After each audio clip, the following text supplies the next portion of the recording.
Bonjour et bienvenue chez DigiSchool. Je suis Vanessa Brossard, votre professeure d'histoire-géographie et aujourd'hui nous allons travailler un chapitre de géographie en seconde sur les espaces exposés aux risques majeurs en voyant l'inégale vulnérabilité des sociétés.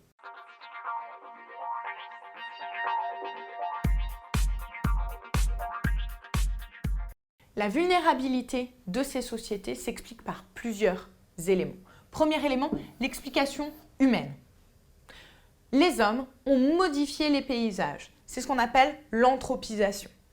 La vulnérabilité de certaines sociétés s'explique donc par l'anthropisation et la forte densité de population dans des zones qui sont soumises à des aléas, comme par exemple les littoraux. Deuxième type d'explication, l'explication économique.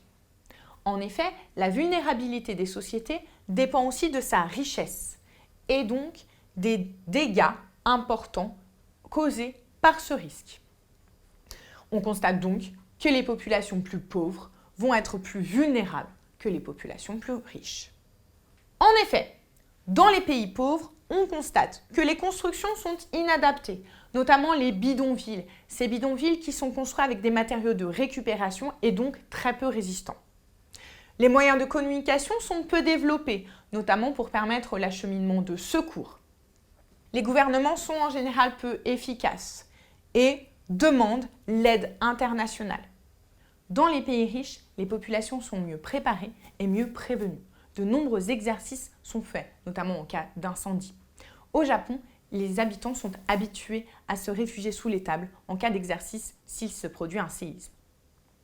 Deuxième élément, les pays riches sont mieux équipés.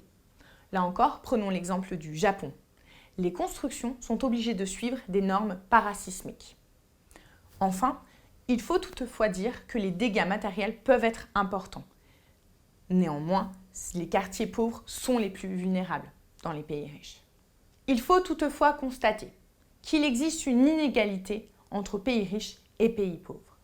Le bilan matériel et le bilan humain est différent entre eux. Le bilan économique aussi est différent, puisque les pays pauvres vont être vraiment affectés par une catastrophe. Les pays riches pourront s'en relever plus facilement. Le développement des pays pauvres est alors freiné par les catastrophes. J'espère que cette vidéo vous a intéressé. Je vous invite à vous abonner à notre chaîne et n'hésitez pas à me poser des questions dans les commentaires si vous en avez. À bientôt chez DigiSchool.